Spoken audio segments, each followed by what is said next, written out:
but welcoming Adam Rittenberg into the show right now. Okay, fine, I'm the only one that's going to clap. None of your class need to clap for you. They're all failing anyway. So Adam, of course, does a great job, senior writer at ESPN, covering college football for a long time. So we can do some Caleb Williams conversation here. We know you covered Kevin Warren. In fact, I think we had you on our show when it was announced that Kevin Warren was going to be going to the Bears. So we'll touch on all this. But you've also been teaching at the Paul for a while now. And thanks for bringing your class in here today. It's great. Yeah, it's great to be with you guys, and thanks for having us. Obviously, love bringing students here to see what you guys are doing. It's great to be back with my former student 4 years ago. This young man, I still call him young because I'm so old, was in this class doing great work with the Chicago Audible. That class featured Paul Reed, who's now with the 76ers. Yeah. Charlie Moore was in that class, one of his 16 college stops, and then went on to make an Elite Eight with Miami. So and Nick Moriano. So it's great to be here. Class was stacked. Yeah, class was stacked. Yeah, it was a little challenging other than him, but we got through it. Nick, how was Nick as a student? Oh, he was outstanding. Outstanding. Knew he was going places. Knew he'd be in a seat like this very, very soon. Did he have the good hair back then? He did. Yeah. Come on. I mean, of course. There was very little doubt about that. Best looking guy in the class, I'm sure. Guy's so good looking, it's frightening. Yeah. Okay. So we saw Adam in Indy last week too. You were at the Combine with us. Any major takeaways from your time in Indy? Yeah, it's always good to be there. It's interesting to see those guys on the stage that I've covered, throughout their time. You touched on a point earlier, Adam, about the COVID year and the impact that's having around college football. I mean, I remember Jaden Daniels, the LSU quarterback and the Heisman Trophy winner, as a true freshman at Arizona State, going against Justin Herbert in the game in 2019. Yeah. And now, Justin Herbert's been in the league for a really long time. Jaden Daniels now getting his opportunity, at a different school, having won a Heisman Trophy. So just the length of time for those quarterbacks, the crowds around the quarterbacks is always interesting. And then, seeing the coaches that are down there, NFL coaches who had been in college coaches there supporting, their guys, who's made an impression for them. Those are always fun conversations. But obviously the talk is around the Bears. And it was the first Combine I'd been to that the Bears were really front and center because of where they're picking and probably who they're picking. Well, and to your point about the COVID and NIL stuff, even some of the players that are in this draft, they're on the older side too. So that's impacting, some of the value that they might have. You bring up Jaden Daniels, who's obviously you're probably still going to go, early in the draft. But I just looking at Sam Hartman. Great hair, by the way. There might be a hair competition. Yeah. Oh, he's envious. He's talked about it. He tried to grow his hair out late in the year to be like Sam Hartman, and then gave up. I couldn't do it. Yeah. So people, I don't know how many people know this, but I think maybe we've brought it up before. Sam Hartman and Justin Fields were on the same reality show in high school, their senior year, QB1. They were the same high school class. Sam Hartman's just coming out now, and Justin's going into year 4. Yeah. So that also speaks to, that's another example of these guys. They're the same age, and one's just going to be a rookie, and the other one is basically a veteran at this point. That is crazy to think about. Adam, we're talking about the quarterbacks. What did you make of Caleb Williams' press conference? Literally everyone was there, but what did you make of how he kind of presented himself there? Yeah, I think it was important for him to do a press conference and to say some of the things that he said. And, he's a guy that we haven't heard a lot from since his time ended earlier than he and others thought it would at USC. I think you guys have probably talked about it. That they let him off the hook at times in talking to the media late in the season. So I think it was important for him to present himself in that way. Guy that certainly has been interviewed a lot. I mean, he is one of the most hyped college athletes that I can remember, certainly in this era, in the NIL era. So, I think he did a good job, answering questions, putting to rest to a degree the talk about does he not want to be in Chicago. And I always think it's valuable for the guys in his position to be out in front and show a little bit of their personality. I think he did a good job of that. So, you cover college football for a long time, as we're detailing right now. Did you think last year when the Bears were in this situation that they should be looking more seriously at CJ? Did you see any of his success coming?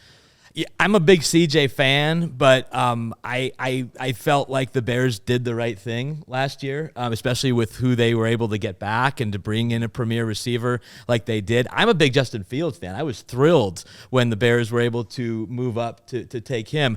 But again, CJ was a guy who had been in that offense at Ohio State for a couple of years, had not won the biggest games, but I still go back to what he did against Georgia in the CFP semifinal. It was one of the best performances you'll see from a quarterback in a loss. In a big game that, it was just incredibly gutsy. I remember talking with Ryan Day leading up to that game about the criticism that CJ had taken. They'd lost to Michigan again, hadn't won the Big Ten. Ryan was feeling that as well. And, to perform the way he did against that Georgia team, that would certainly, looking back on it, you could say that he had something that I didn't see he would have the season that he would have, but he certainly had been in a system that set him up for that. Is there any part of you that doubts that Caleb's the best quarterback in this draft?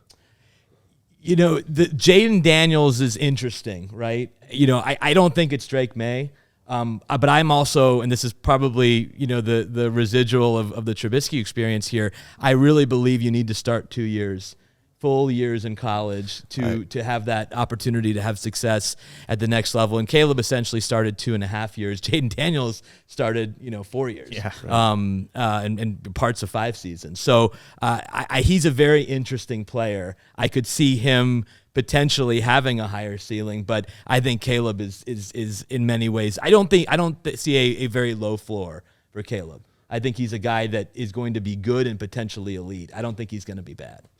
Yeah, I feel the same way with that floor being very, very high, even if he, for some reason, never reaches that potential, which is why I think he's a very, very safe pick. You got to cover 2 of his games this year, 2 very different games. You saw him at Colorado. That was in Boulder, right? Yes. Yeah. Yes. So Yep. you saw him at Colorado, and what I remember from that game was a huge lead, jumped out offensively, and then it got dicey in the second half because we saw what was wrong with their defense that continued on the rest of the season.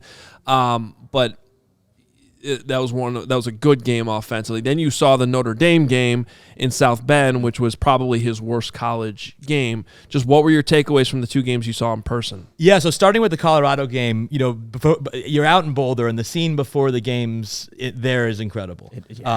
So everyone's huddled by the Colorado Tunnel, seeing which celebrities are there, athletes and rappers, and I'm asking all the young people, who's that? I don't know anybody. And RK from DNVR. Right, exactly. Yeah. And so I made a point to go over and watch Caleb Williams warm up because there really weren't very many people there. Everybody was over by the Colorado Tunnel. And, it just kind of watched him go through his routines. And, he's got an impressive kind of lower body. And that was one thing that jumped out to me just watching him in the warm-ups. Did play well in that game, made a couple of wow throws. That wasn't a great defense overall at Colorado. A lot of people were getting to them at that time. You bring up the USC defense and the flaws that they had, which were certainly exposed for much of last season. But I thought he played, well overall. That was a typical Caleb Williams performance. A very atypical performance, obviously, in South Bend, a game that Ryan Poles was there. And obviously other NFL personnel evaluators were front and center for clearly his worst game. Now, Notre Dame did that to teams. They were very good defensively. Al Golden, Marcus Freeman, they had a creative scheme. They have some pros in their secondary, and but he just played poorly. It was very, very out of character, especially in a big game. And then it started to unravel for USC because up until that point, they had been winning games in spite of their defense. Then they lose that game really because of Caleb Williams and other factors, and they could never get on track as a team the rest of the season. One of the people that was actually with Caleb Williams in this meeting in Indianapolis was Kevin Warren, obviously someone that you're very familiar with. And a lot of people associate what he's going to do for the Bears is building this next stadium. But being in that meeting with Caleb Williams, does that surprise you at all that he's involved in not only just the big development of the stadium, but also the football side of things? Yeah, a little bit. I mean, I think when Kevin got this job, I wondered how much he would be involved in the football side. He obviously had been in the NFL, worked for the Vikings, but was basically their legal officer. He was on the legal side of it. He was on the stadium building side. And when the Bears brought him in, it was to build the stadium. Wasn't to manage the football. But Kevin is a people person. He wants to certainly be around someone who would be the face of the franchise as soon as you draft him. I would just hope he gives Ryan Poles and the rest of the football personnel staff the autonomy they need to make their evaluations without having an opinion that's so strong that might sway them. They need to make this choice. It's not Kevin Warren's choice. I think Ryan Poles has earned the right to make this decision. But knowing Kevin, it doesn't surprise me that he at least wanted to be around the process. Yeah, I mean, I look at this two ways because, one, I think somebody higher up doesn't. Caleb Williams, this is such a unique situation. He's such a unique prospect. The conversations about his dad, the people around him, the business decisions made around him, the fact that he's already got all this NIL money and endorsements, Dr. Pepper commercials, all this stuff, it's different. And I do think it's important that Kevin Warren or somebody from the Bears is in there, because this has got to be a new era for the Bears too, to understand mistakes that have made in the past, how they insulate and support these big-time quarterbacks they bring in and where they failed in the past.